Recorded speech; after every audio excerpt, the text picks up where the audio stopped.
You're about to hear a brief conversation with an incredible actor. Part autobiographical journey, part literary analysis, and part late-night chat in the theatre bar. This is Hear Me Out, and I'm your host, Lucy Eaton. Please welcome to the stage, Freddie Fox. Oh, here we are, the first time I've seen you in what feels like a million fucking I feel I years. should explain, yes, in case there are odd sounds throughout this, that we are sharing a drink over Zoom as we record, because I've just completed on a home today. Whoop, whoop, whoop, And it's my whoop. first home, That and it's is mental. just so cool. Can you tell us anything about the home? I can tell you that it's not in London, Oh, that's a very good thing, I think. which I think is how you get a home rather than a flat, because if one were to stay in London, the notion of getting a full-on house just becomes totally impossible. So it is a house. It's very rustic and rural. But did you grow up in London?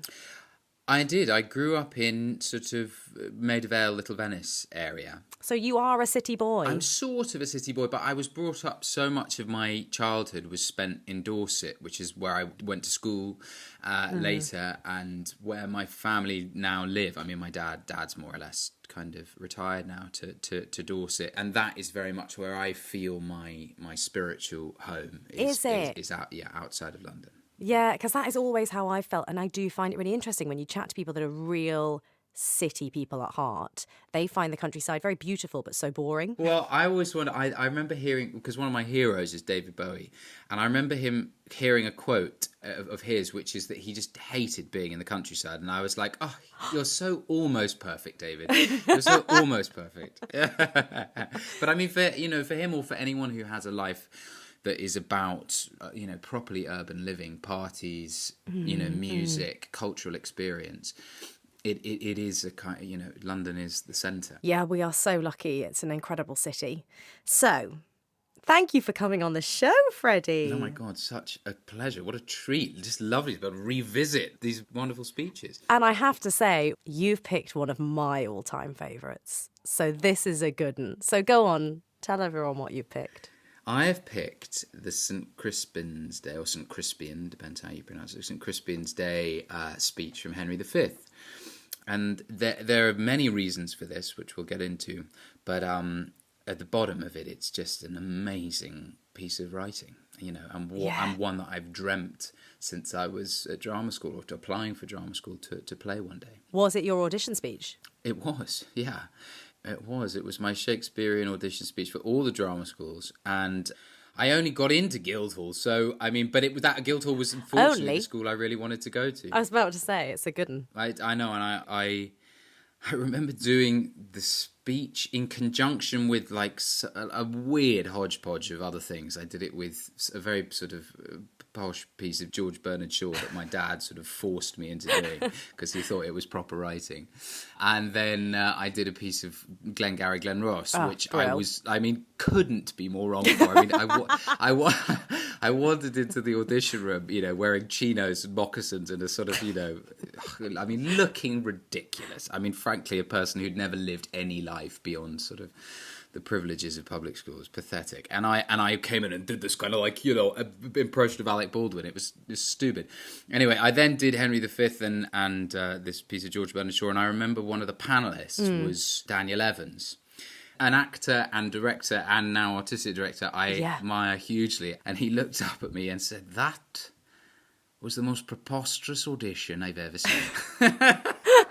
But then they said, we'll have you, we'll take you. I guess I must have made them laugh. I had a similar thing, so I only got into LAMDA. And again, when I say only, like you're saying, just Guildhall, these are obviously incredible schools, but it is interesting.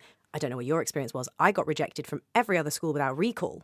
Like, every other school didn't even want to look twice at me. But then you managed to get one of the 27 places or something in another one. But anyway, I had a similar thing where I did an audition for LAMDA where it was Mark Bell who went on to direct all the Play That Goes Wrong and all that kind of stuff.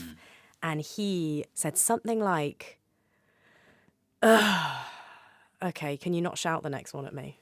Ooh.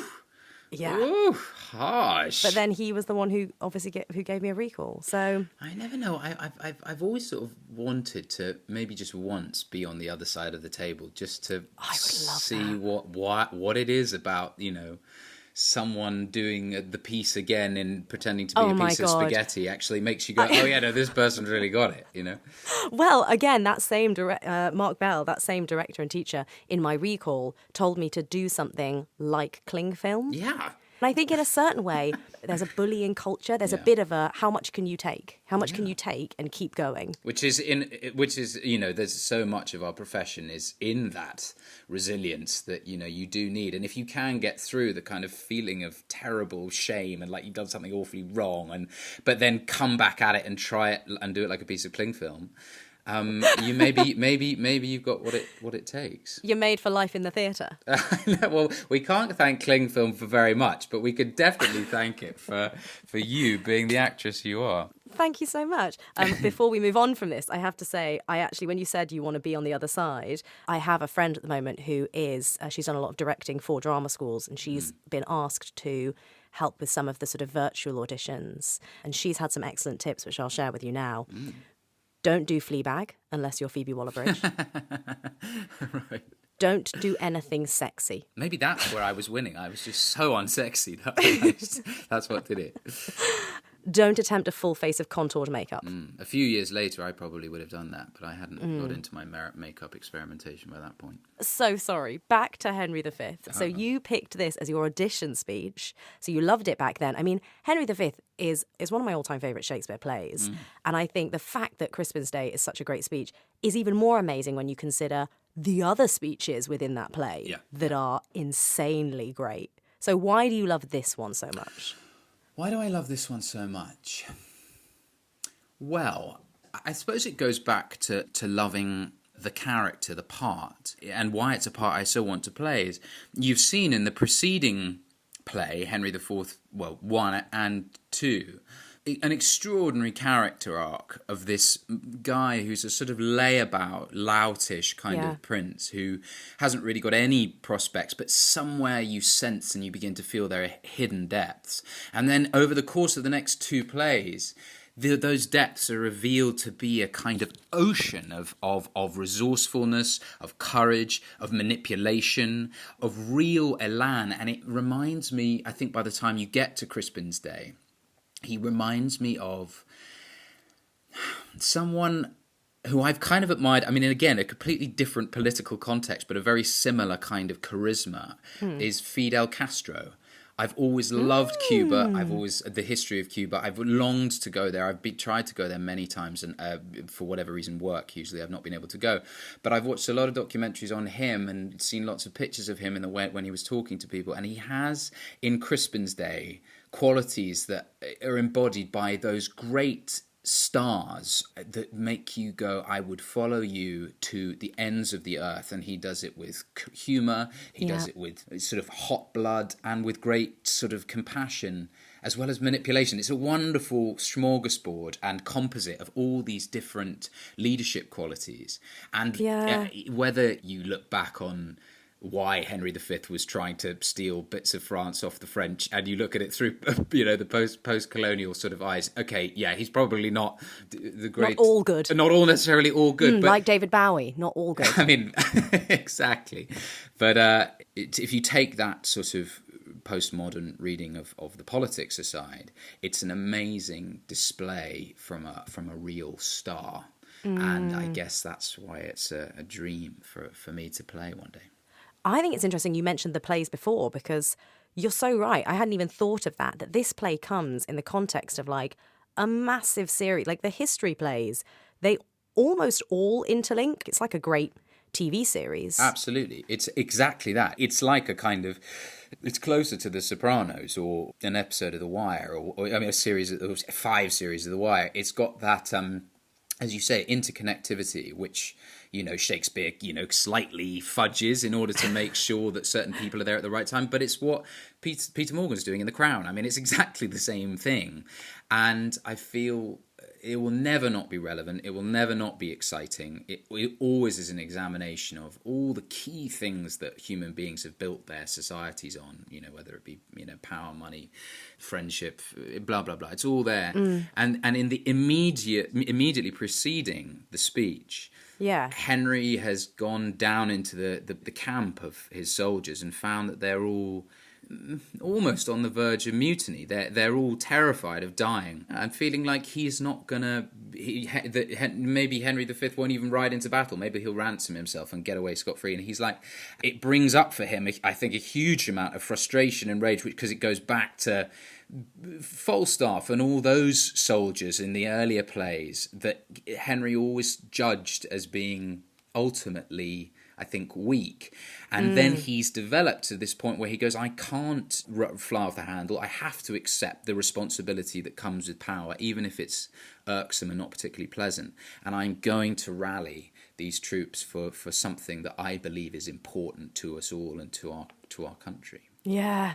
He has so many moments where I feel like he has these real, what I keep wanting to say is punchline, but it's not funny, but these moments that are like these real full stops on a conversation. It's like, and let that be the last word on that. Yeah, exactly. Are so, I think, iconic of Henry V. Yeah. And one of my favourite lines of all Shakespeare is the moment when they ask the French army if they can have a bit of a reprieve because their soldiers are tired and ill. And there's almost that very like, that weird nobility of war, which is, surely you'll let us have a break because it's not a fair battle whilst we're starving. Yeah. And the French basically go, no, fight us tomorrow. Or you can give up if you want to give up. And Henry has a line, and I'm going to totally bastardize it here probably, but he says something like, we would not wish a battle as we are, but as we are, we will not shun it. It's a great maxim for a lot of life, isn't it? Whether it be, the most mundane of tasks or big life decisions, so often you're not ready for them, but you just have to do it. Yeah, I love that. Yeah. You'd be a great Henry V. You could be a fantastic, you've got all that kind of like gumption and, Stop, Freddie. We can end the interview there. Shall That's we? Yeah, brilliant. call it a day. Great. I wouldn't take that from you. So you've never had the chance yet, but you would like to play Henry. I keep putting it out into the universe, and this is another example of me putting it out into the universe. But if it doesn't happen, it doesn't happen. But my dad, always says they're just worth reading a lot and learning speeches from, because even in the doing of the speech a few times or reading the play again, you're just sharpening something. The language is so good, and it's so by far superior to anything almost ever else that is written. Do it. Just have it in your locker. And he's right. I do admire him immensely for just being able to pluck these amazing moments of wisdom from the canon of Shakespeare that he can apply to all sorts of moments of life, which he does. And often it's incredibly irritating and pretentious. But then there are moments where you go, oh God, yes, absolutely. That's put that moment into perspective for me. And the language is just extraordinary. What is your favourite Shakespeare part that you have been able to do? Oh, well, that's a very leading question there. It's not. As I said it, I thought, I don't mean... So Freddie was in a version of A Midsummer Night's Dream that I produced some years ago. I mean, that experience of that play was amazing, and I will treasure that, actually, and that really runs through me, and I would love to do that play again one day. I think probably, though, I think because of the history that I've had with Romeo and Juliet, by doing it twice and the second time doing it under such strange circumstances. Of course, please explain. I played Romeo in Romeo and Juliet at the Crucible Theatre in Sheffield in 2015, and had a wonderful time doing that. Who was your Juliet? Morveth Clark, the now very, very successful and brilliant actress who's in St Maud.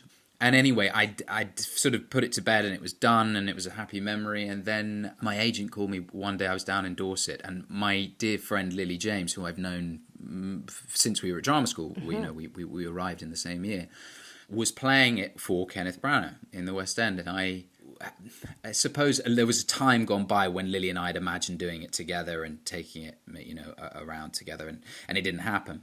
And so when I got a call in Dorset with my family, where there is no phone reception at all, never have I had any phone reception there, and my phone rings, and I'm like, oh, what's that? And it's my agent saying, listen, Richard Madden, who was playing Romeo, has had an injury to his ankle, which was really sad and tough for him, and he had to pull out of the show, and the understudy too, another lovely actor called Tom Hansen, he had to pull out because he'd done his knee in a fight sequence when he was understudying, and Harry said, is there any way you remember the lines? And then maybe you and Lily can have this moment of the thing that you once imagined once upon a time.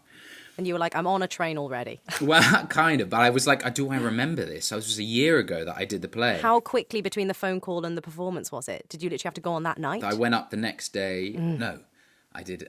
I think it was I had about 48, just over 48 hours. And then I went in and did the day's rehearsal and the plot of the whole thing and the new fight sequences. And there were some cuts in my version that were different to their version. So you had to cut it around. And then we were on the following night. So it was about sort of from the day I heard about it to the day of doing it, was about 3 days. And it was, I mean, singularly the most frightening experience of my life. Oh, I love that shit. But also the most wonderfully rewarding. Yeah.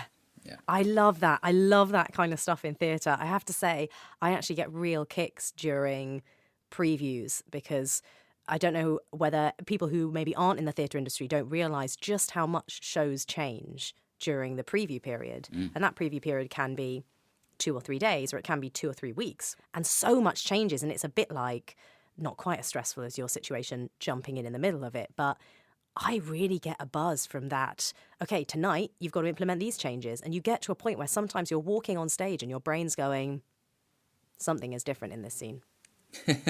I don't remember what it is, but I remember that at some point in this scene I'm meant to do something different. And you just have to pray that when you get to that line or that moment that your body kicks in and goes, that's it. This is the thing you're meant to do. And it does normally, weirdly. Yeah.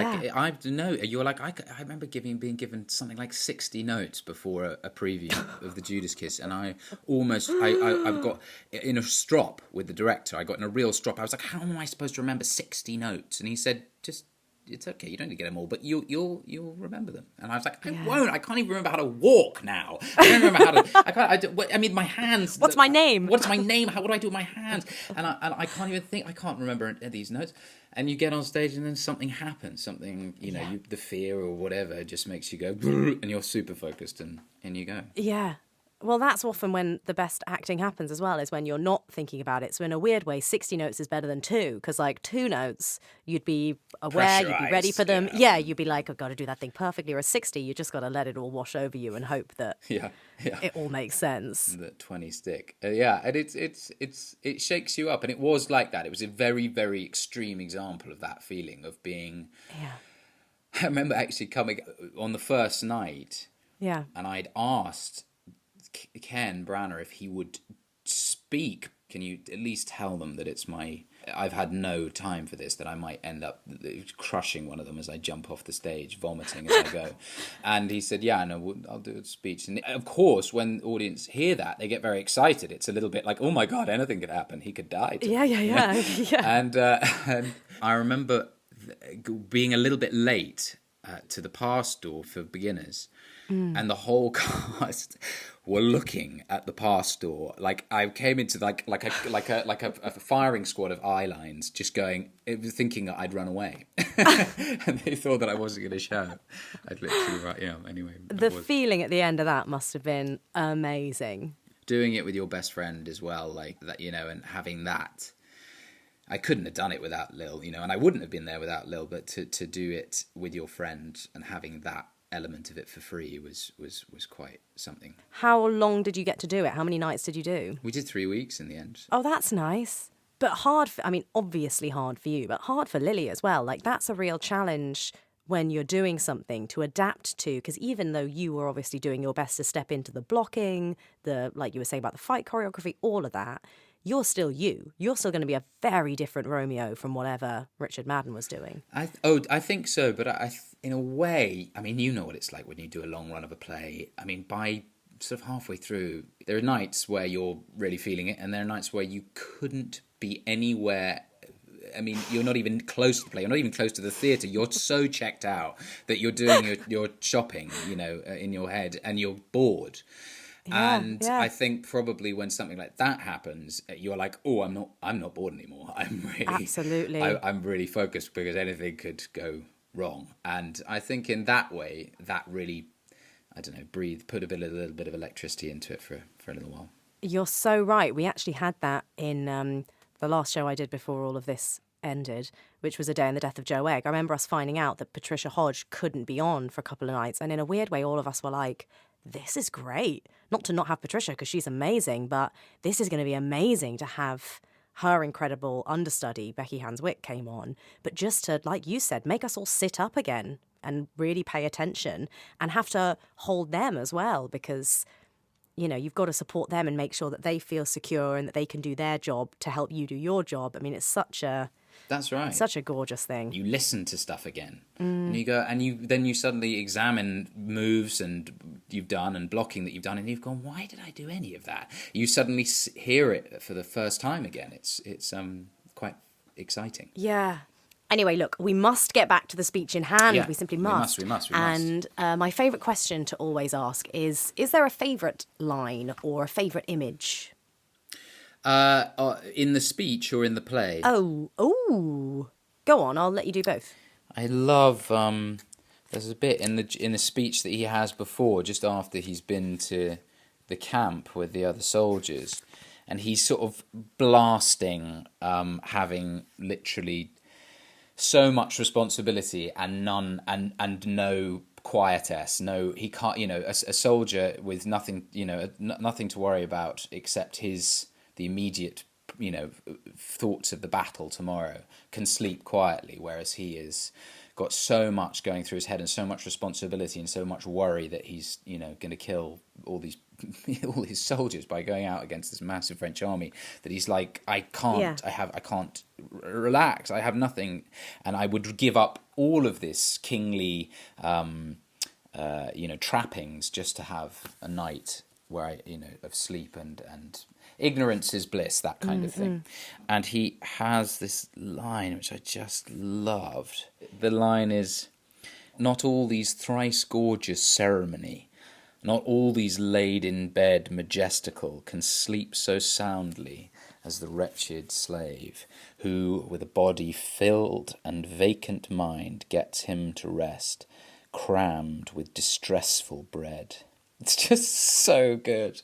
I mean, these wonderful images, but I just love that thrice gorgeous ceremony, all these things that I have that I don't want. Yeah, that moment reminds me slightly of that idea that you see in quite a few of Shakespeare's plays, where a character wants to sort of show their humanity. Either they're a royal and they're sort of deemed like above everyone else, or I'm thinking of like Shylock in Merchant of Venice, and he's sort of deemed below everyone else. But either way, you get these characters when they try to go, look, I am human, I am actually like your average person in these ways, like if you cut me, do I not bleed? And I remember seeing Eddie Redmayne doing Richard II at the Donmar Warehouse, and finding him amazing in it. I was so moved by the moment when Richard has a line where he sort of says, like, I eat bread like you, I feel grief, I need friends, he says at one point, and I always find it a really moving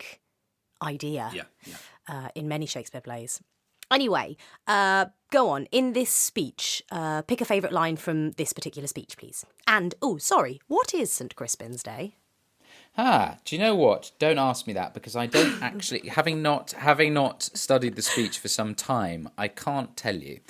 But it is a day. I'm going to look it up. Go on, do the research. Right, tell me what Crispin's Day is whilst I look for my line. Okay, so it's a feast day, like all good holidays. Great. Always October the 25th. Mark it in your diary from this day forth. Right.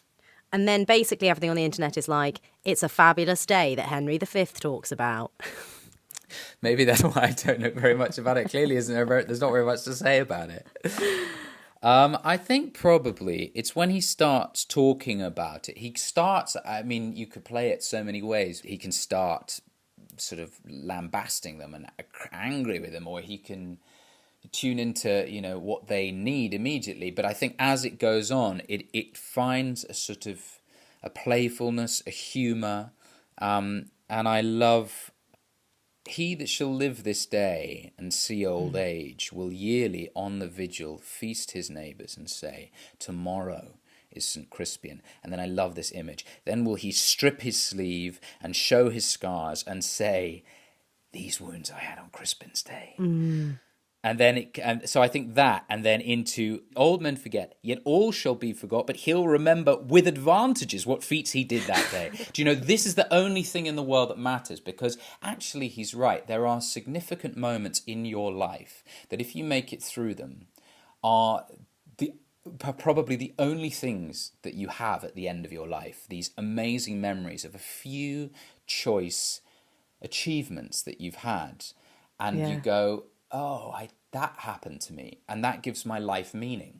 And I think that is, I mean, whether it be a battle or whether it be a film you've made or whether it be a kiss you had or whatever it is, there are a few moments that go to the Premier League of our memories that define our lives and make our lives worth something. And I think that's what he's saying there. And I just think and he's manipulating them, doing it. He's razzing them up. He's getting what he needs out of them.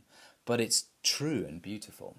And there are so many things here that we know from other things. I mean, we know we few, we happy few, we band of brothers. It's one of the most iconic lines in Shakespeare. But also the notion of band of brothers has been taken by Spielberg, turned into a massive, TV series that defined a moment in television. And the notion of band of brothers is something that it must be above so many people's walls, on so many people's walls, so many pub signs, so many things. It's part of our culture, that one phrase. And you forget with so much Shakespeare that he invented them. He came up with that idea. When you go through wonderful plays like this, the older you get, the more return you get from them. And I think that's why I love it, is because I'm a novice, really, and there's so much of this that I don't know. And then when I listen to my dad say some of the speeches and interpret them in a way that I completely didn't hear in my ear and go, oh, that's what it meant. And that is very exciting. The kind of the locked treasures that you just need time and experience to help yourself unlock. And then when you get there, the rewards are so massive. And that's great poetry and great storytelling. And so I think that I will be coming back to this play and this speech again and again and again from the age of 18 to, 88, I hope. Yeah. Well, I think we ought to hear it. Thank you so much for picking this speech. It's been so nice to talk about it. No, total pleasure. So this comes on the back of Westmoreland saying, oh, that we now had here but 1/10,000 of those men in England that do no work today. And the king arrives. What's he that wishes so? My cousin? Westmoreland? No, my fair cousin. If we are marked to die, we are, and now to do our country loss, and if to live, the fewer men, the greater share of honour. God's will, I pray thee, wish not one man more.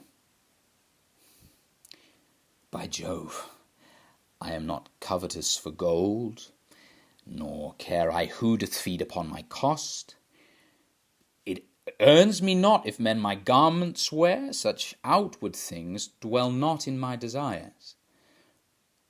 But if it be a sin to covet honour, I am the most offending soul alive. No, faith, my coz, wish not a man from England.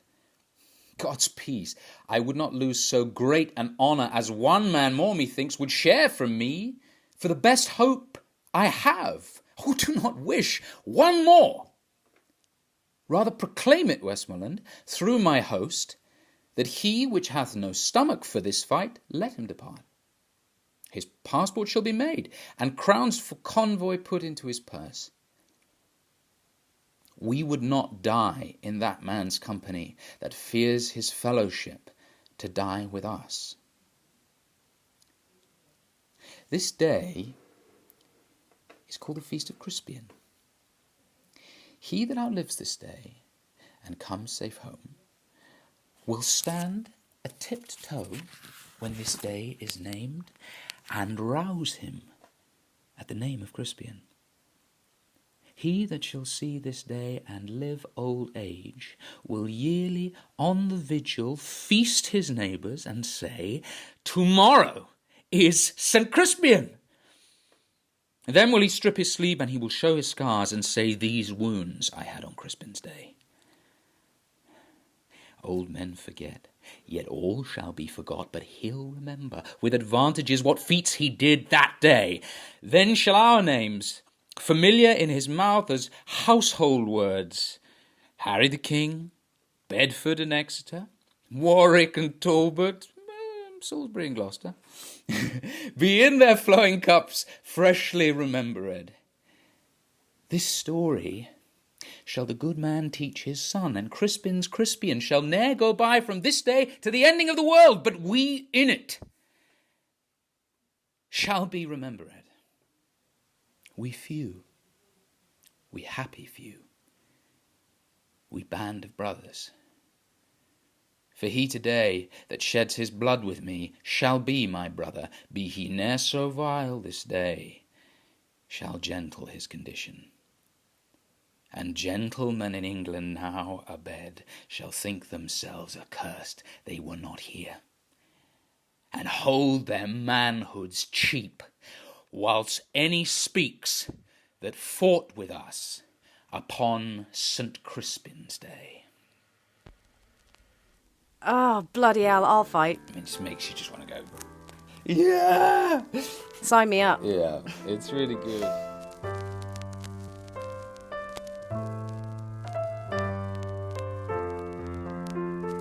Hear Me Out is a Lucy Eaton Productions podcast. Music composed by Tristram Kay and artwork by Rebecca Bright. If you've enjoyed what you heard, please subscribe. And I know it's a mini faff, but if you're listening on Apple Podcasts, a rating and a review would mean the world. Finally, you can find us on social media at Pod Hear Me Out, and we're on YouTube, where you can catch visual clips of the show. Right, that's it. Lucy Eaton, exiting stage left.